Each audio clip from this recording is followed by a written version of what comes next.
everyone, welcome to my channel. My name is Maria. Welcome to Mosaic Maria. Get my audio. There we go. So I said I would come back and do a little video sharing little sweaters that I'm making, and the light, I want to get the light right. Alright, so this is a little cable sweater. I got the pattern at Baracco. I need to do some work on my sleeves. I haven't blocked all my stuff yet. Like this when I do block it.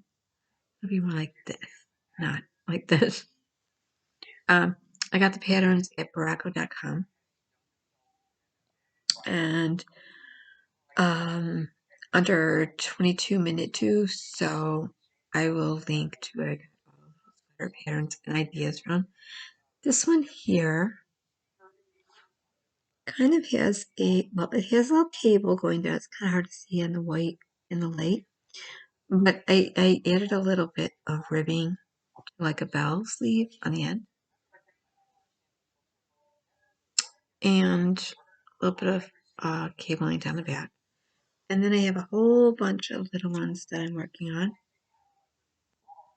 And I'm only one person. I want to make a whole bunch of them. So my thought was to start all of them like an assembly line in different colors and finish the sleeves and finish bodies at different times, and so I wouldn't get too bored. So this was the original one I showed, which is crocheted.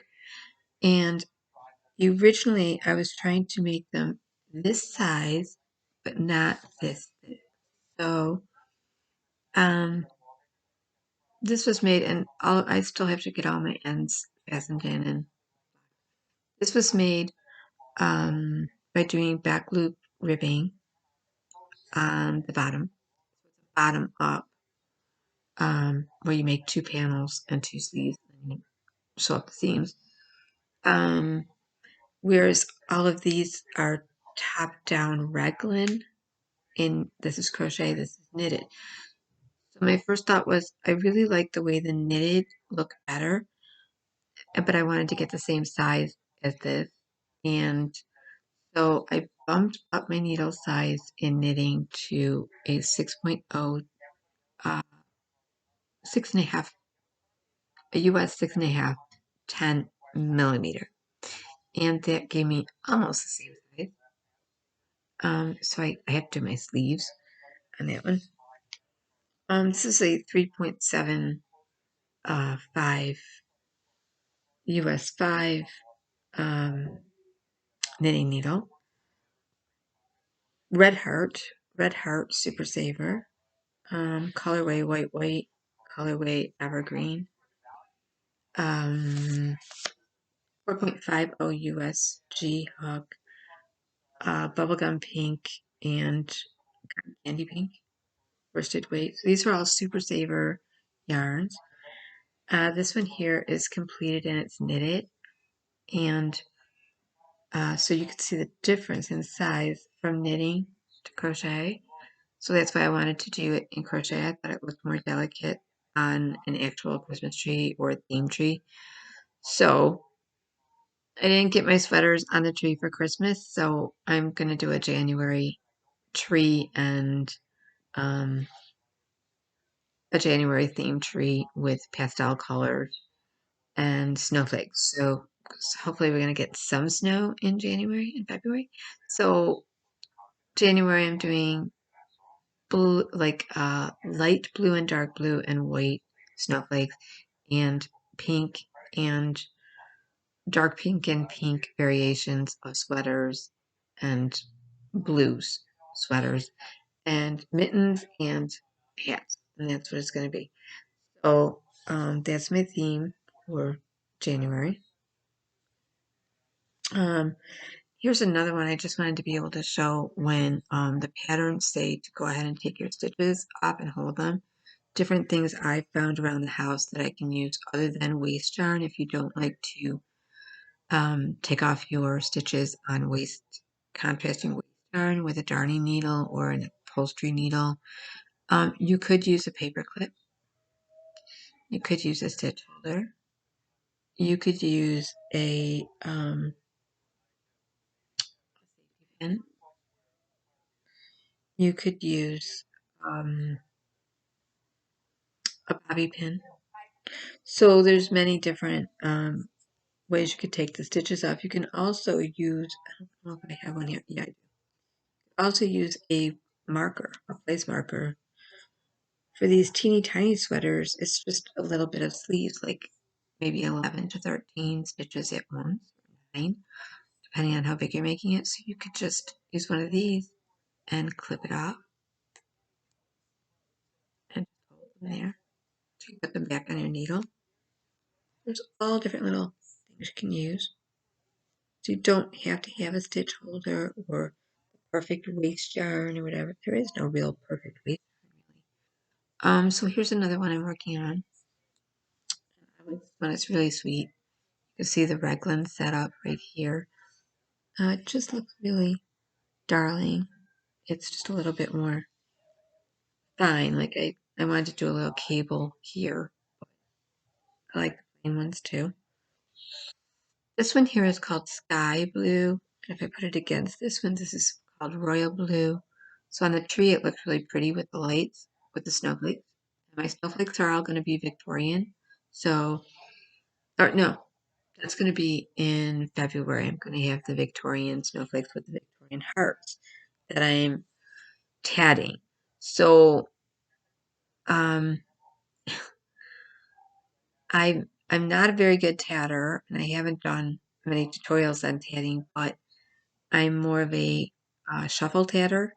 So I've been teaching myself how to.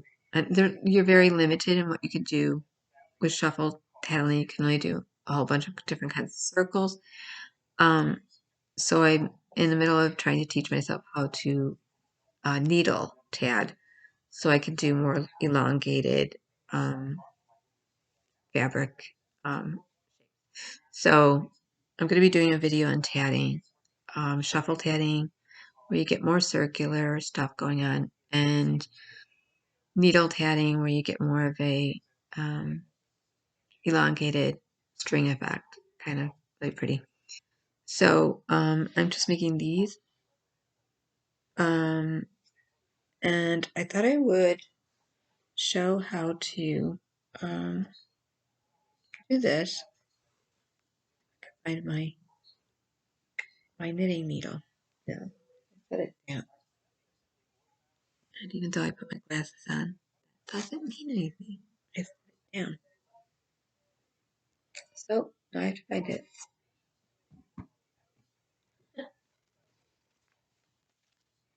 I can't even blame my cat because there we go. I can't blame my cat because he's sound asleep over here. Normally he picks up my needles and runs with them. So I think I'll do a pink one now, like a light pink one.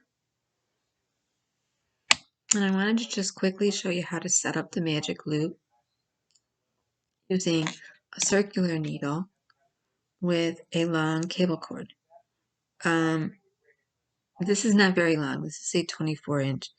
But with these tiny sweaters, you can get away with it. But generally, if you're doing the magic loop where you're using 2 needles to join and working around, really the sweet spot, a better cord to use would be anything from a 38 to a 48, and it just kind of works better.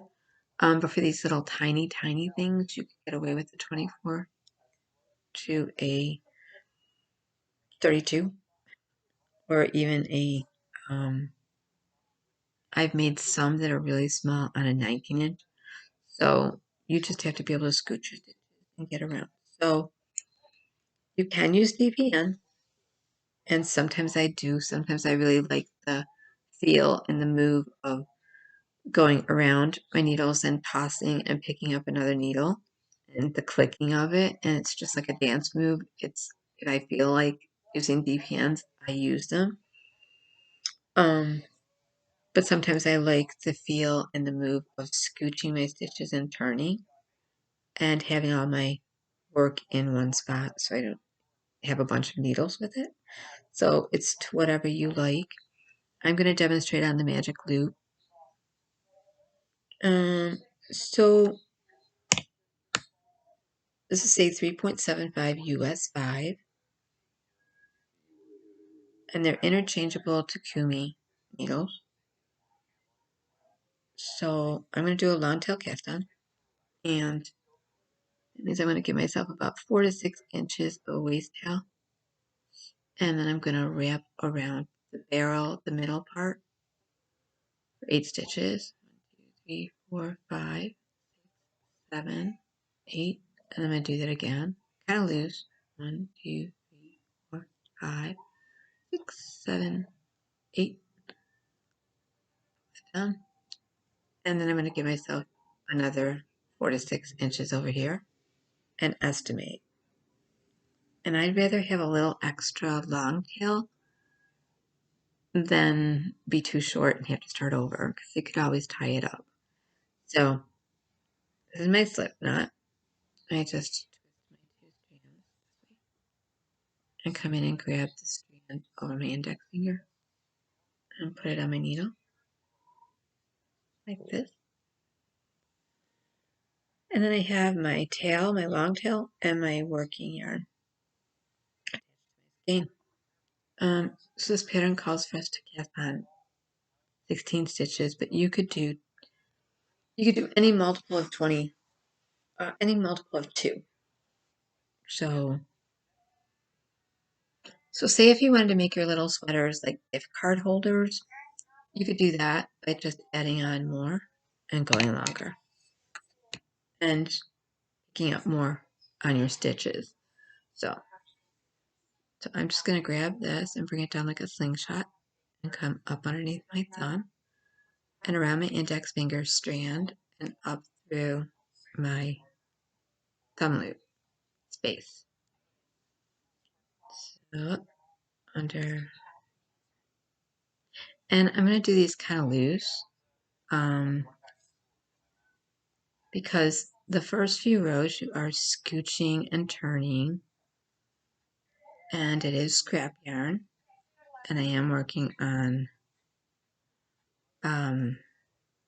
Takumi clover needles that, well, there's no way, nice way of saying this. These little connectors, I'll show you what I mean. Oh, sure, now it's not going to happen. Now it's super tight. Okay, let me show you on this side. It's easier. There. These little connectors at any time loosen up while you're knitting, and the yarn can get caught in there. So you don't want to be fighting with your yarn to get over this part, and then also possibly get stuck in a little nook and cranny if it is loosening up. 1, 2, 3, 4, 5, 6, 7, 8, 9, 10, 11, 12. Ooh, I'm a little short here. 13, 14. I'm gonna have to crank these out. There's the next two. 15, 16. I didn't estimate very well, you guys. It's gonna be a little short. That's okay. It'll be okay. Around my fat thumb there. Okay. So 1, 2, 3, 4, 5, 6, 7, 8, 9, 10, 11, 12, 13, 14, 15, 16. For fastening in, because it's so tiny, it'll be fine, but generally you should have more tail. I don't know what I did.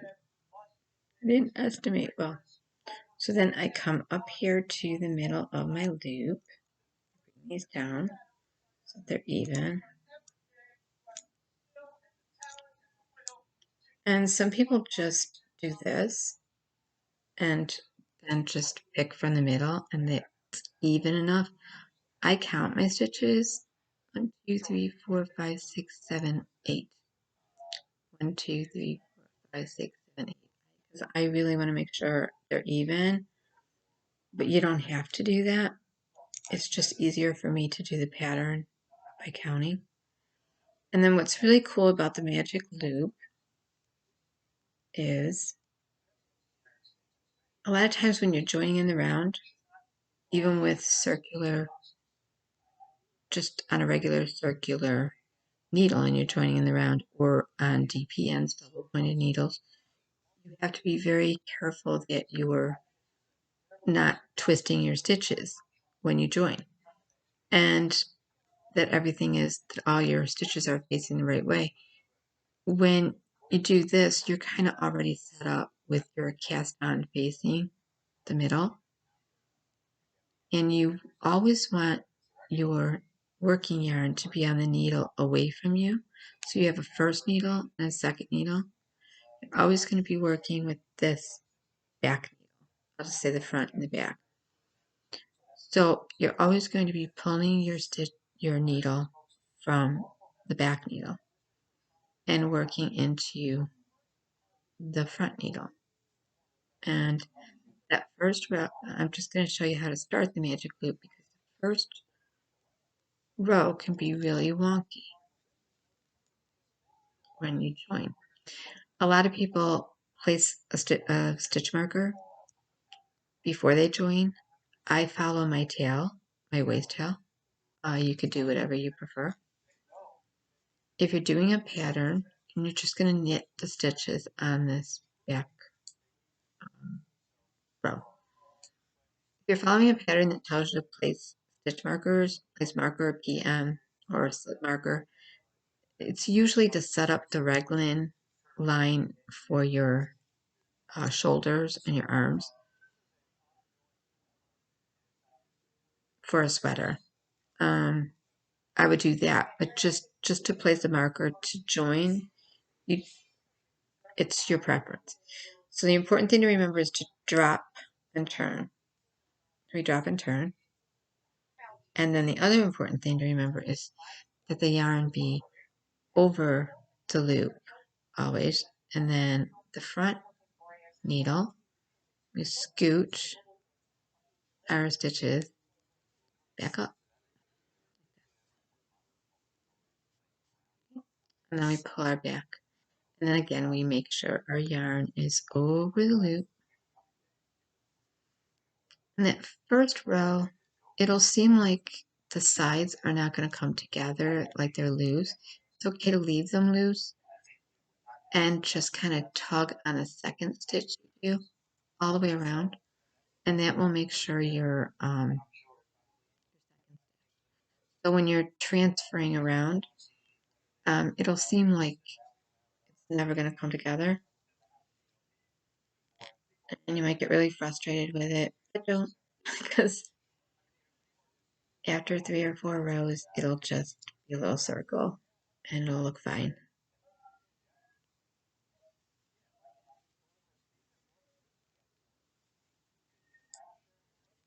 Here is another thing I want to say, which is why I count my stitches.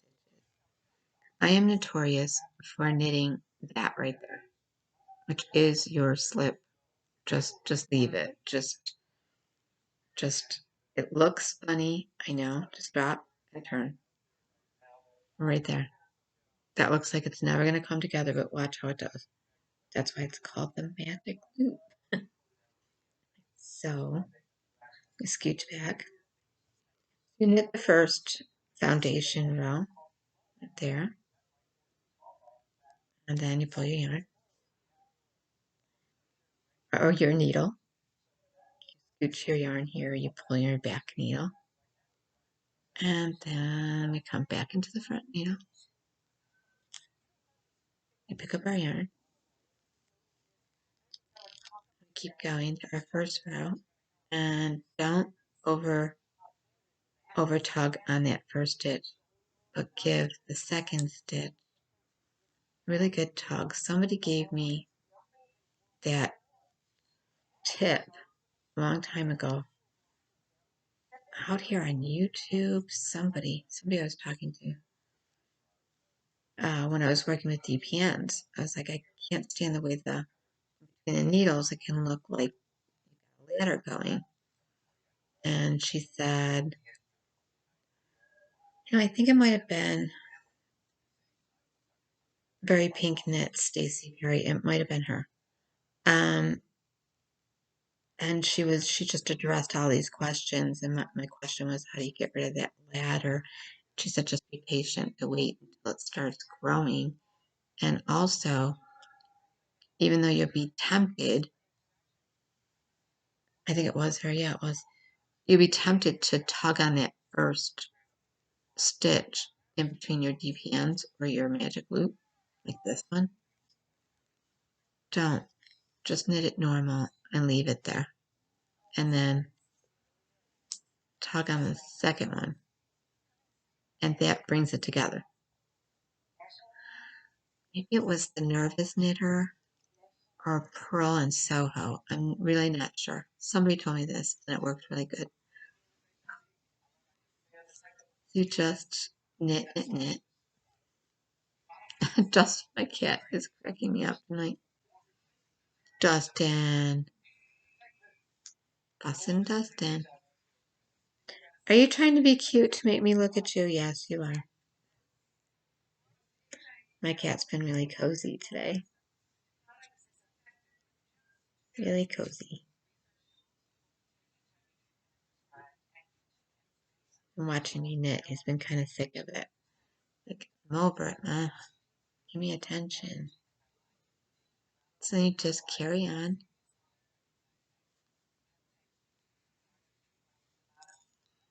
So I can show you how to do the top down part, the increases. And I'm working from some patterns that are at Baracco.com under 22 minute 2. There's 3 little tiny sweaters there, and then another sweater that I've been making is from the New York Knitter out here on YouTube. And I think hers is just called Tiny Christmas Ornament Sweater. But I've pretty much been doing my own thing, just doing top down and bottom up sweaters and leaving some of them open and doing cable on some of them.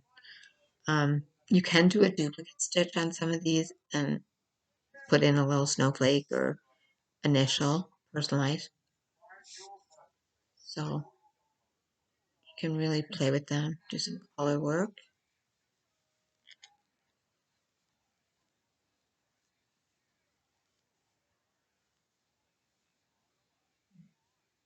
That second.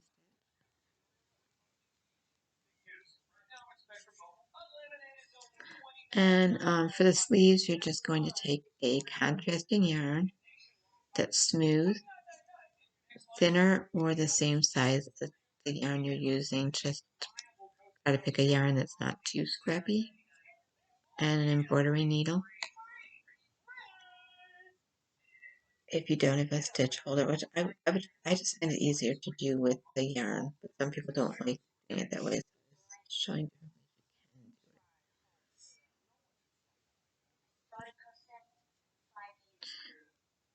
So I think a good collar size is the foundation row of knitting,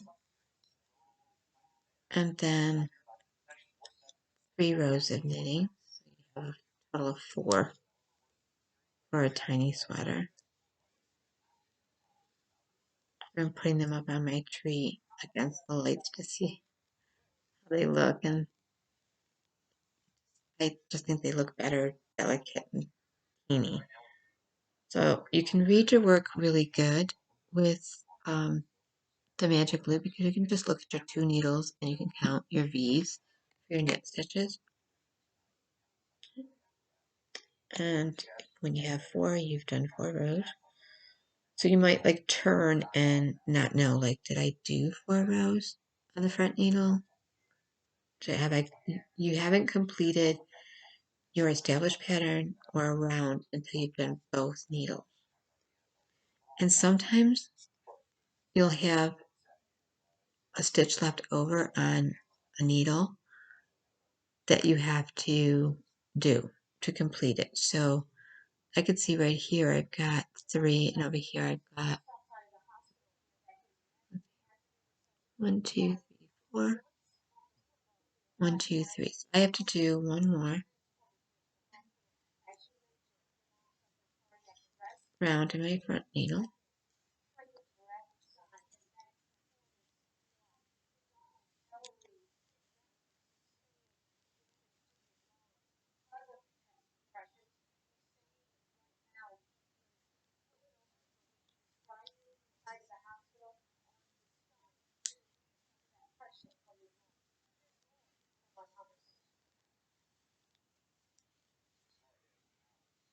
Okay, so now I'm ready to start increasing and making my little shoulders and Reglan. And as you can see, it does come together. Side, that little string that was just hanging there is gone. Okay, on both sides. So the first thing I'm going to do is, and you can do this two different ways. You can do a KFB, knit into the front and the back, which KFB, that's what it is, knit into the front and the back of one stitch. So to do that, you would knit as you normally would, but don't disconnect. And then knit into the back. And now you have two stitches. You've increased one. And then we're going to knit one. And then you could knit into the front and the back two more times, which is what the pattern says to do. Or what I've been doing is I've been making one, doing an M1. So to do an M1, you're going to go into your stitch with your right needle and pick it up and put it onto your left needle. And now you have kind of like, it looks like a twisted stitch there. You're going to knit into the back of it, and it will snug up against that stitch, and then knit the next stitch. And then you're going to do the same thing right here. Pick up your horizontal line or stitch in between the two needles and the stitch on your left needle, and then go ahead and take it off, and then knit the next one. Right? And then you're going to knit 3. 1, 2, 3, and you're going to knit into the front and knit into the back of that stitch. Then you're going to turn,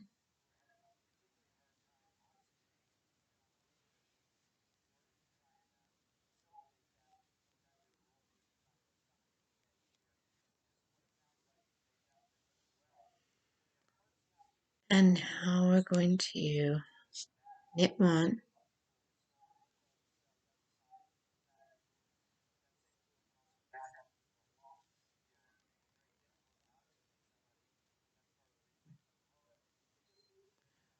and then you could KFB, like you could knit into the front and knit into the back of the next 2 stitches,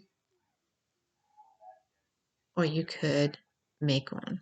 I'm going to make one here, but you're going to increase 2 stitches over the next 2. You're going to increase 1 stitch over the next 2 stitches, so you will have increased 2 stitches. I just like the way the make one looks, a little bit finer lines than the KFB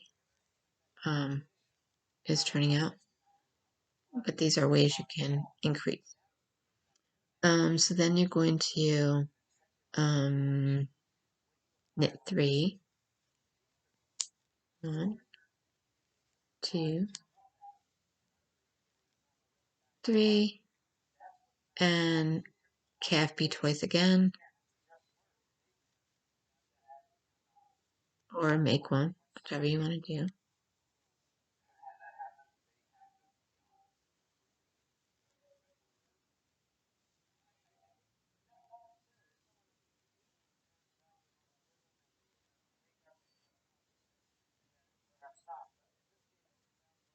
And then that is your first row of increasing. And then you're just going to knit all the way around. Some patterns that I've been working on have us purling the next row in that setup of the Reglan top-down sweater. It just depends on if you want it to have a a stockinette look or a garter look. Well, actually, this turns out to be stockinette in the round because we're not knitting it flat, we're knitting it in round. So it's just all knit. You just knit all the way around. And I did a video where I tried to get my camera on my hands. I'm sorry I can't do that right now. I was wearing it on my head and it gave me a headache, a bad headache. I'm not going to do that again. I was frying what brains I have left. I had the camera like right here on. Looking down the whole time, and my neck hurt. I was like, no, no, no, no, no, not doing it. And it was a little log tuck. And, whatever brain cells left, I shrunk them. I shrunk them. They're just gonna continue knitting.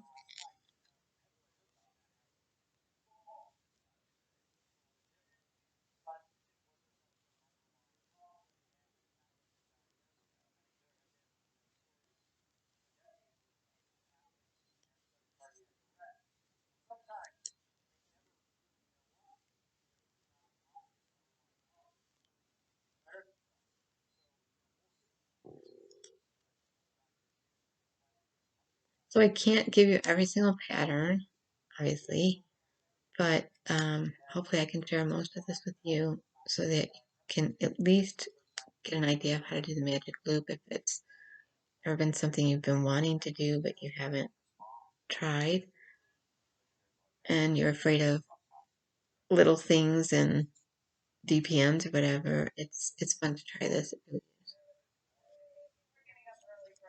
One of the cool things is, though, if you really want to be portable and take your knitting with you, you can just scoot into the middle of your needle, and it's easier than carrying around a bunch of needles.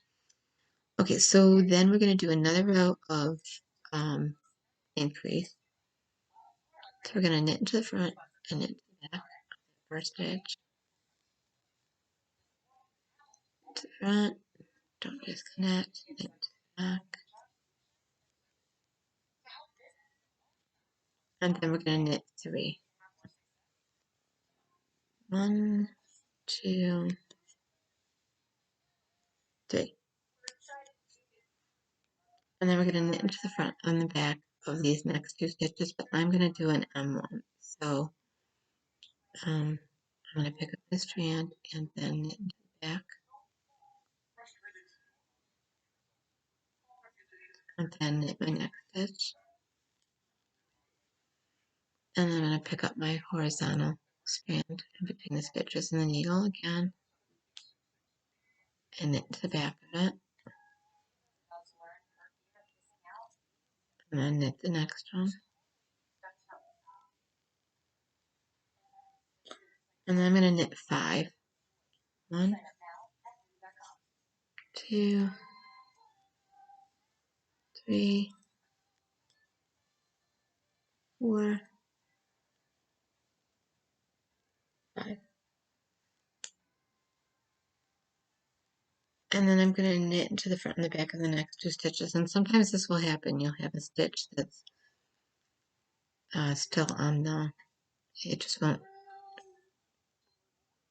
because you're not working rows, you're working in the round. You're going to just keep going. Just turn and keep going.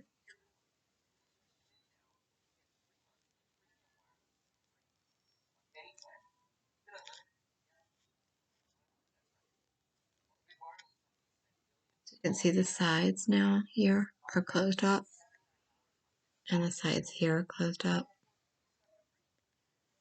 Then we're going to remember it said knit to the front and the back twice. So we're going to do our next one. Always make sure your yarn is over the cable and over the loop, and you'll be okay. So we make 2 stitches out of that. And then we're going to knit 3 again. 1. So you're just doing a mirror on each side. 1, 2, 2, 3.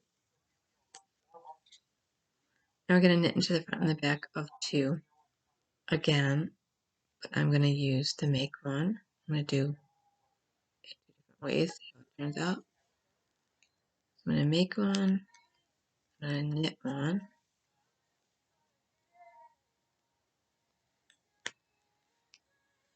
and then I'm going to knit into the front and the back of this one.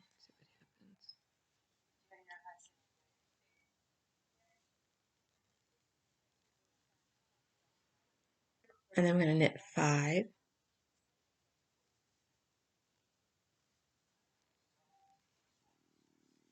1, 2, 3, 4, 5. And we're going to end our round by knitting into the front and the back of that corner stitch.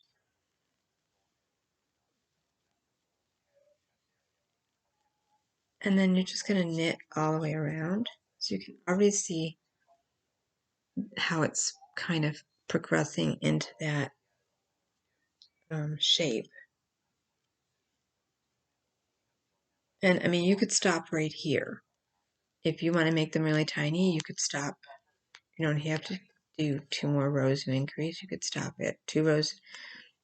Some of the sweaters I've done only call for you to increase for 2 rows. And you're not really knitting around, you're just increasing 2 rows. And you just got the beginning of the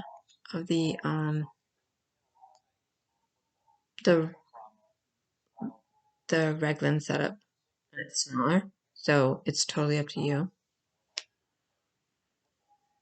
But I think it's nicer to have it come out a little bit longer, about at least 2 here.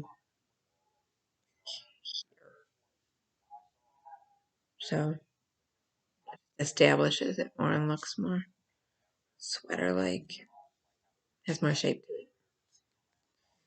So I'm going to knit all the way around.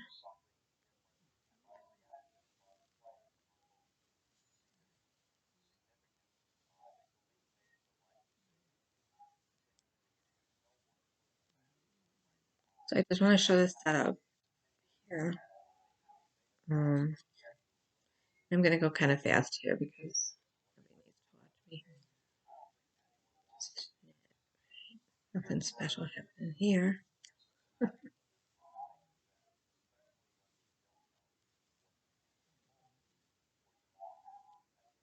My cat is snoring. My stomach is grumbling and my cat is snoring. I have had the stomach grumble since the beginning of COVID. I got COVID on December 5th. I tested positive.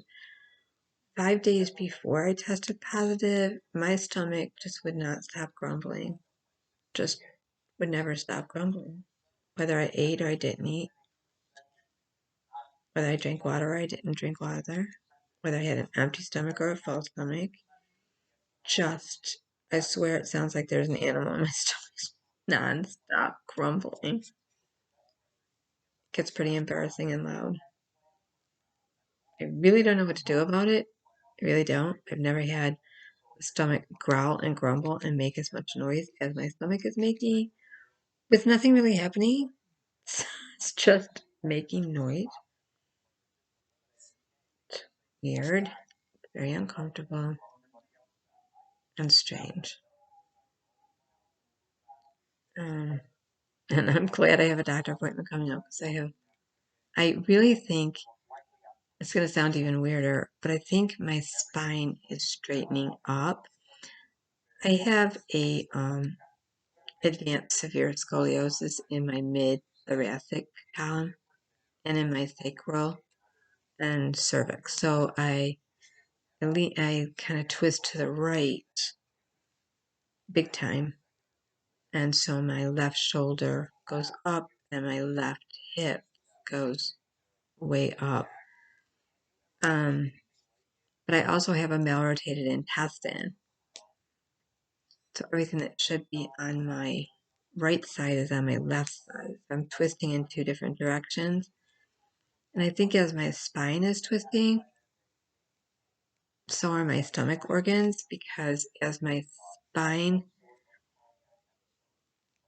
twisted, my appendix actually used to be on the right side, and it moved to the left lower quadrant. So they said I have something called situs inversus, which is usually, it's mostly a congenital thing that happens in the embryonic thing. I was premature. I was a 6.5, I think, month baby. I know I was supposed to be born in August, but I was born in May. So that was way back in 1959, and you know, they had no way of knowing what you had, where your organs went.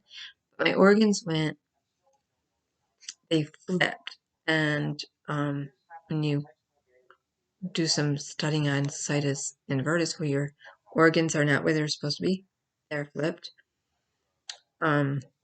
So can your heart can be on the right side instead of the left side.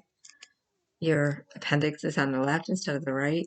Your intestines are mostly on the left and not on the right. It's really bizarre, and it's good to know. You should probably like make sure you have a little bracelet that says situs inversus or something in case you ever need medical treatment. But I can remember telling my doctor a couple of years ago I felt like my stomach flipped, like it did some kind of weird flip, like it twisted. And I kept having a kink. And I told her it just felt like something just totally shifted. And it was my spine crushed into and kind of moved everything over. And it even moved over my appendix. So after doing some research, I also found that if you started to develop as a mirror twin or identical twin, situs inversus was very rare, but it mostly happened with twins. So I feel like my spine is straightening up. It's weird. Anyways, we're going on to the next to last increase. So we're gonna be in the first stitch. Since I've been working and walking more, I feel like my spine is shifting the other way. Like it's starting to even up. Not by my hip, but by sort of by my thoracic area in the middle of my back. I've also been having adjustments and doing exercises, but I just wonder if that would affect your intestines and make it growl more. I don't know. Tried to get in touch with a few people I know that have malrotated intestine and ask them. But they didn't have spine issues, so they didn't know. So I'm gonna ask my doctor, see if she knows. We'll see. So now I'm gonna knit 5. So you KFB and then you knit 5.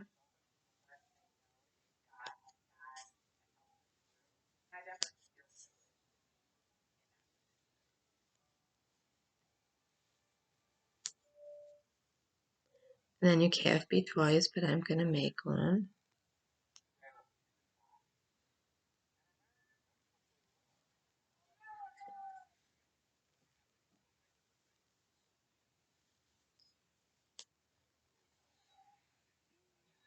I'm gonna make one again.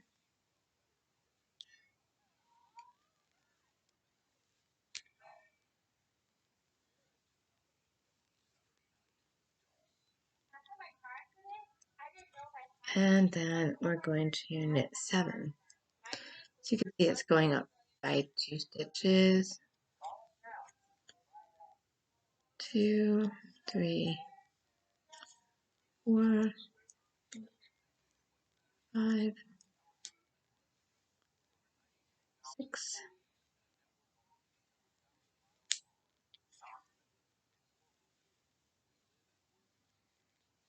7, and I'm going to KFB twice. I'll do that corner one. and catch me when I'm my other, Anyways, I've been really struggling today with the loud stomach.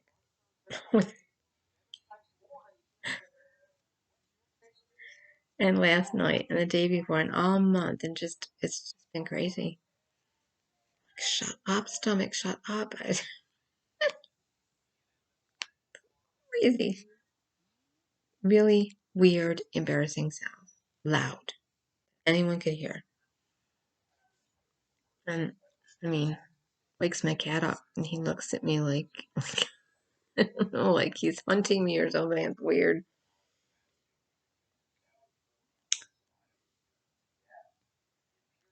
Because this is a end stitch, I'm going to knit the back of it. Let me look at that again.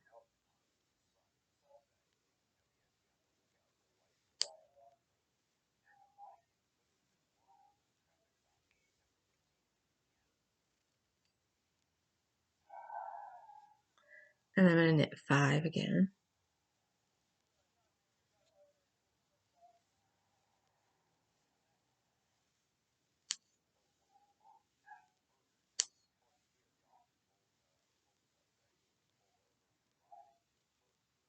And then I'm going to make one. You can knit into the front or knit in the back, or you can make one twice. So you can pretty much see the succession of how this is going.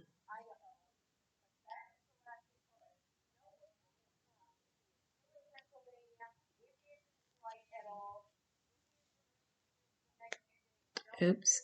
This one's a little snug to get. Sometimes the make ones are a little snug. I got to snuggle through.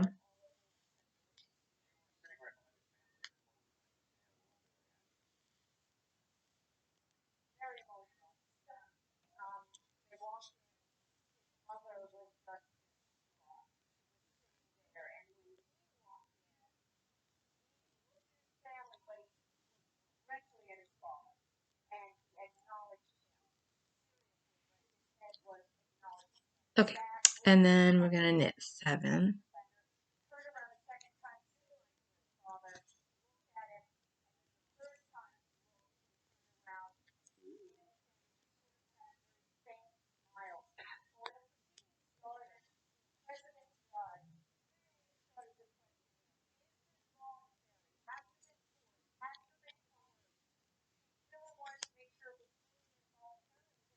And then we KFB into the last stitch there.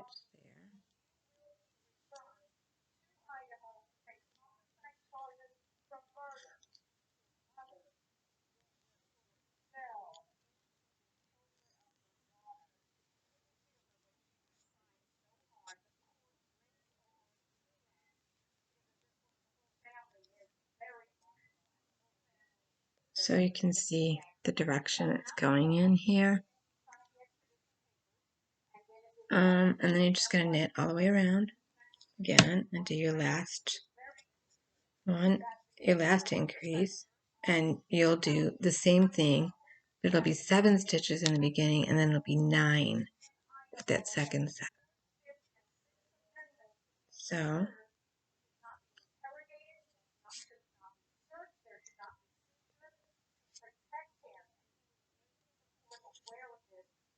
you just knit all the way around again.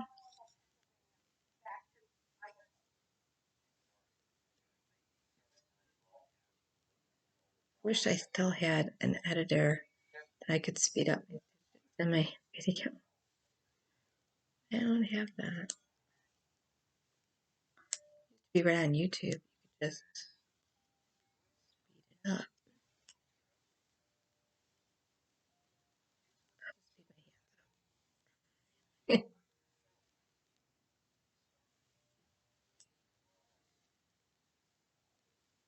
Hey,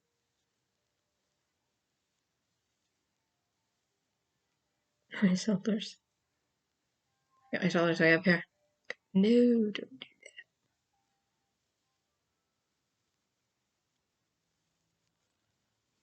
that. Hello, Dustin. Hello. He's a very big cat. You gonna follow my yarn, huh?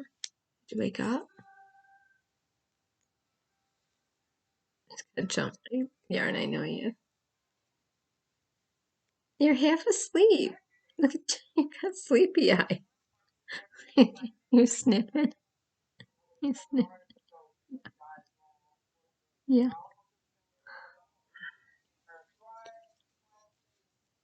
Okay. No. Don't even.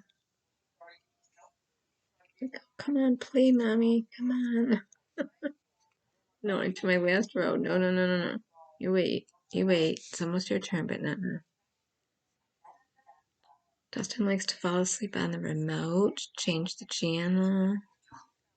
Step on the computer and change the setting. Right?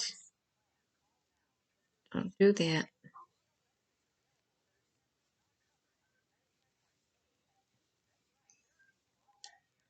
He's saying hello. Gonna knit together. Are we knitting together? Are you making pretty sweaters? You're gonna take off the Christmas tree? Yeah. He looks like a bear lately. He's so big.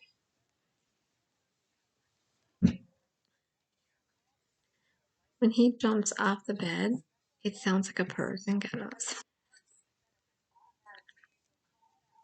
Yeah, he's a big boy. Almost 17 pounds.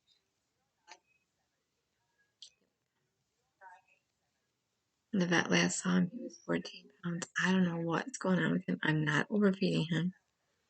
It's just since I went back to work, he really is just piling on the weight. I just don't think he's, I think when I leave, he just goes to sleep. When I come home,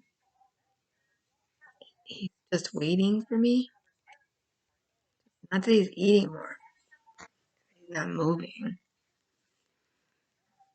And I run him around, but he's not interested. He only runs so long and then he sits back down. Like, okay, that's enough exercise. Yep. Gonna get yelled at by the vet. I know he is. And I'm gonna get yelled at too. As if it's my fault. Feeding him anything he shouldn't have. I did give him a taste of haddock the other night, but I don't that much. So. Okay, so now the last row. I'm going to knit to the front and the back. Only because those are corner stitches, so it's a little bit easier to do that kind of increase. Like, and then I'm going to knit 7. So 1, 2, 3, 4, 5, 6, 7. Okay. Then it's calf B or increased in 2 stitches. How I'm going to do my make 1 in 2 stitches. It's perfectly fine to do a KFB knitting into the front and the back. It will look fine. I want it to look more delicate than that. So I just find the make ones, for me, look a little finer. They lay better after I black them. After I black out the little sweaters, they lay more defined lines. Okay, now we're gonna knit 9.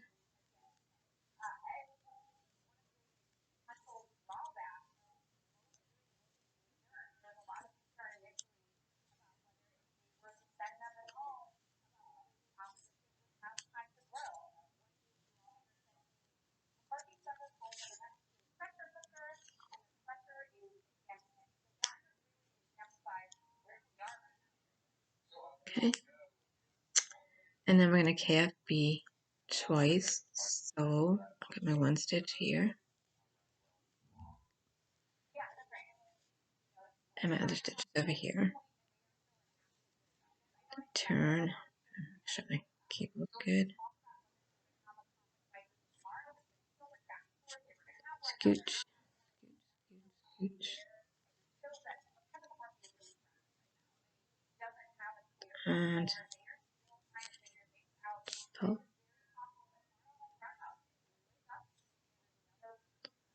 So KFB into this one here.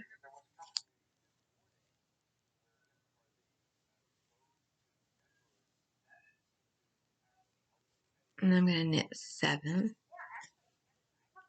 1, 2, 3, 4, 5,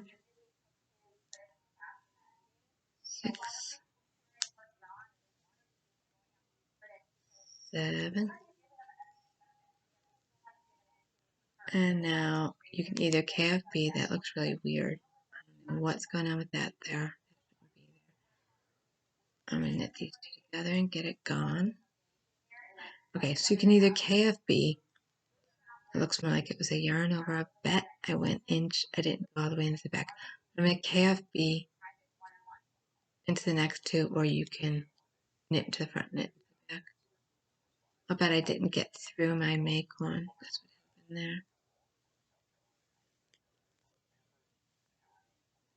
there. And then I'm going to make one again.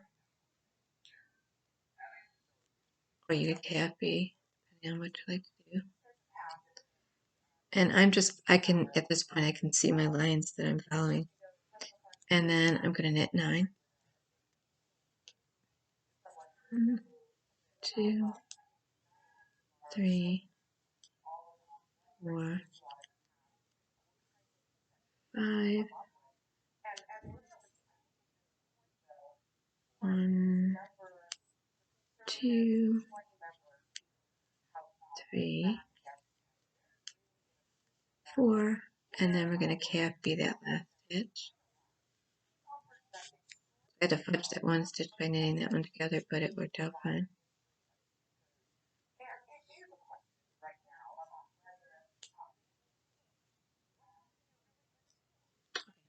So at this point right here, we have our raglan set up, but we got to knit all the way around again. But you're pretty much there at this point. Just got to knit one more row, one more round. Okay.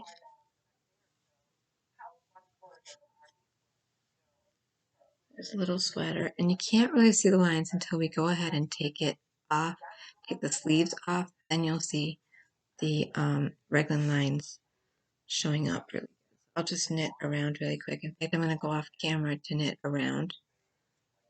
That way I won't take up too much time, so I'll knit all the way around and I'll meet you back and I'll show you how to do the sleeves really quick. And then you're just going to knit the body all the way down, cast off, and then pick up your stitches and knit those in the round and cast off there. I'll be right back. Okay, so I'm back. I have knitted mine, and this is what it should look like now. It's just a little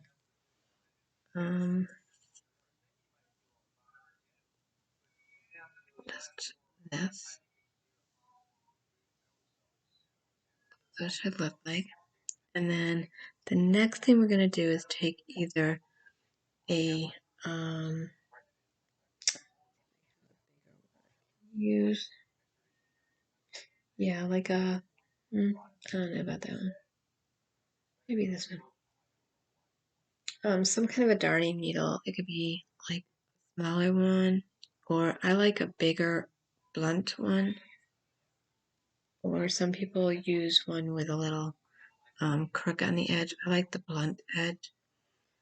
So like I was saying, all you really need to do the to take your stitches off to work like armholes and things is, or like maybe a collar or whatever or something is, or a hood is, when you're going to do sleeves and stuff, is a contrasting yarn that you can see really well that is either thinner than the yarn you're using, or comparables. I'm using Red Heart White Weight, Heart Candy. So you always go into the front needle first.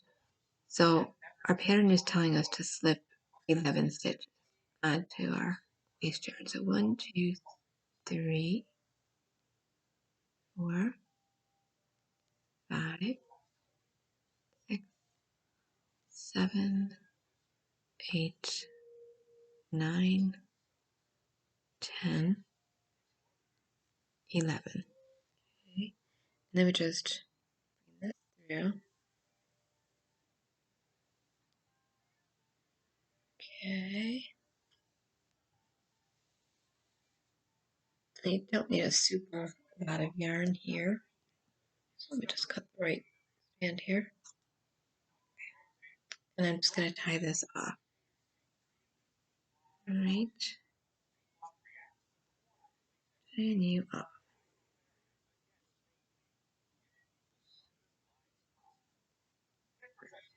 All right. That's the first little arm. And then we pull our back like we would normally do.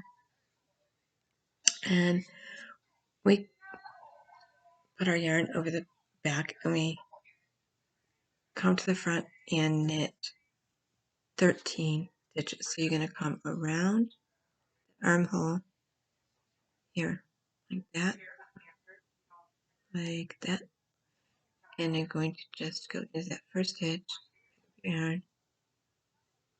It doesn't have to be super tight because it's going to come together just like the little circle did.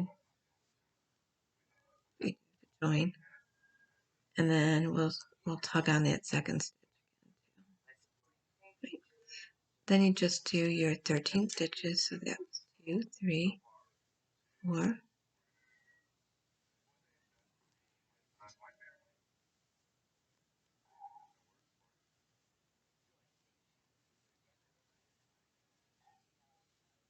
9,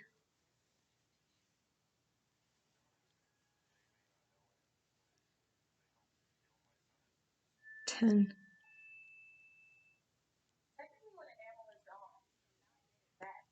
11, 12, 13.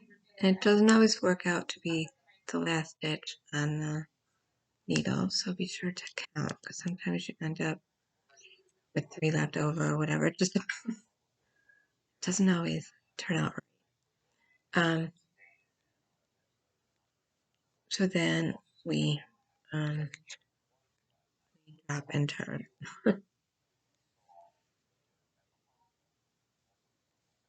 And on this side,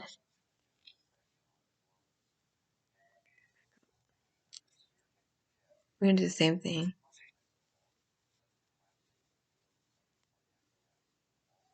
Okay, that worked out pretty even. Sometimes they don't. Just probably me, but sometimes they don't. I've been making a lot of these, and sometimes they just don't. I have 1 or 2 or 3 stitches I have to contend with. Or either done something wrong or I don't know. So we take 11 stitches off on this side onto our waist to hold it. 3, 4, 5, 6, 7, 8, 9, 10, 11. Again, just bring that through. And so you do need scissors, maybe a little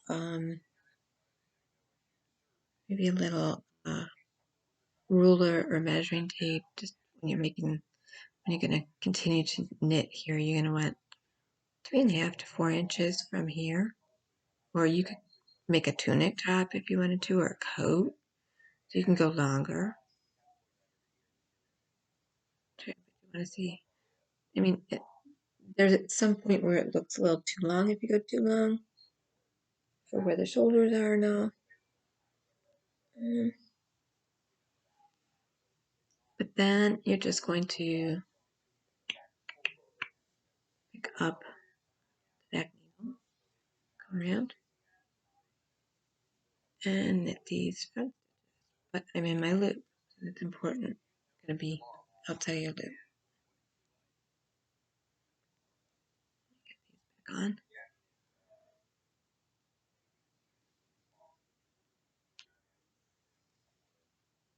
So I'm going to knit those. And we really are just kind of like making a big leap here, but it will make sense.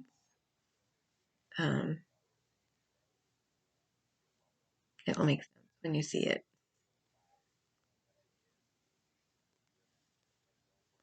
And there's no particular stitch count here. You're just going to continue to knit around and around and around and around so you get to your desired length.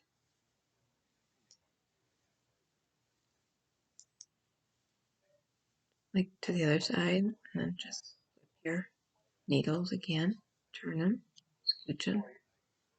Make sure your yarn's on the outside of your loop and keep knitting. And you could certainly start doing any kind of pattern at this point for the body. You could do a cable, 1x1 cable, you could do a straight knitting cable, or you could do a cross cable, like a right cross purl or something. You could do whatever kind of little cable stitch you want down the middle, but I would just make sure you have even amounts of stitches on either side before you start. Like maybe count, maybe you're going to knit 1, 2, 3, 4, and then 5, and then do 2 and 2, and then no, maybe you're going to do 1, 2, 3, 4, and then 2 and 2, and then you've got 1, 2, 3, 4, 5. So it would be in the center, the cable. Mine got a little off center. So just to show you what it looks like here. And so you have your little sweater. Beginning of your shoulders, sleeves, sweater. You just keep knitting all the way down. Keep going around. Or if you wanted to start doing a little knit, purl, like stockinette stitch, do that too. But I think it looks really sweet. For you. Kind of hard to see that way. Went the wrong way. And it's not going back down. So you could see the line in it, and the line by the shoulder. And the back, you can see the line and the line. So it's totally up to you. You could do a 1x1 ribbing all the way down if you wanted to. If you wanted to start doing a ribbing, you could just do a ribbing at your cuff. But you're going to knit this all the way around, and then you're going to do a 2x2 cast off, just knit 2 stitches, and then pass your slip over, pass your 1 stitch over your other, and then knit another one, and then pass your other one off, lock off your stitches, fasten in your end, and then you're basically just gonna pick up your needle and come right back in and pick up your sleeve stitches, and then cut this and take it out. And then again, you would divide up your stitches. So the only thing I need to tell you is that right here is, you can see it better from here. See this right here? That is your horizontal line. It's the arm line here.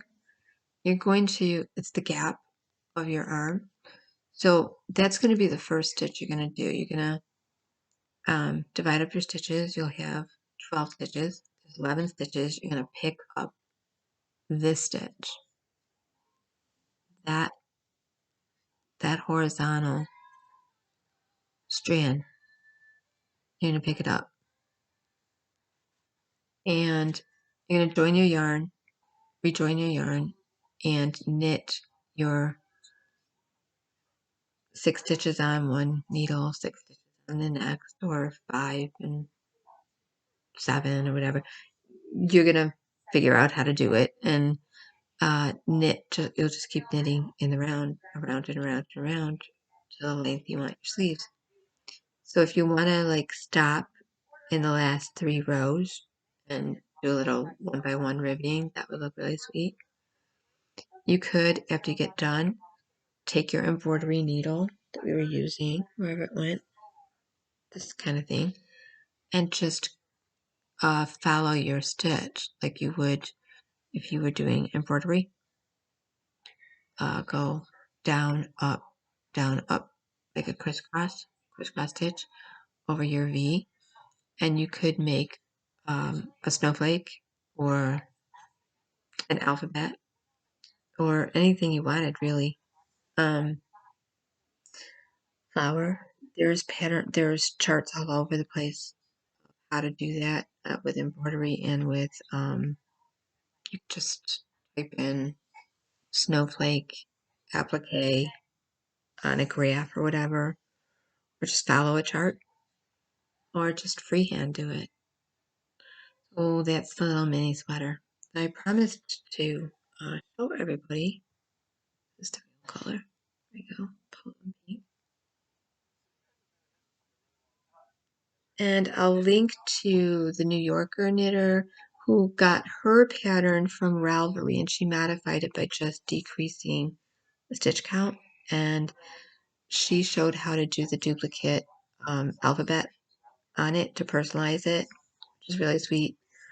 So kind of like Alvin and the Chipmunks or Harry Potter or a letter sweater, you can personalize them.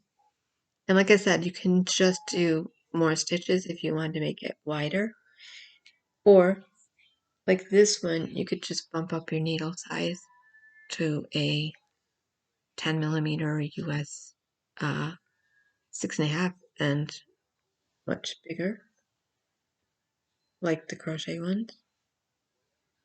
And or you could do the little tiny ones with the cable in it. It's totally up to you. And I would block these out, like wash them and then block them before you hang them. So I'm just doing like a little assembly line of these, getting so far with my body and then coming back and doing my arms. That's it. Thanks for joining me, and I hope you will try this. There's kids outside crying. Something's wrong. What time is it? 9:25. There's a big fight going on in the courtyard. Oh dear. Kind of want to turn my light off. Oh, I don't want to stick my head out the window. I know my cat is already up in the window. All right. So that's it. Thanks for joining me, and I hope you make lots of little mini sweaters and enjoy them for gift giving, tops of gifts, Christmas trees, whatever. Garland. Take care, everyone. And remember, if you know how to make a tiny sweater, you can make a big sweater. Okay?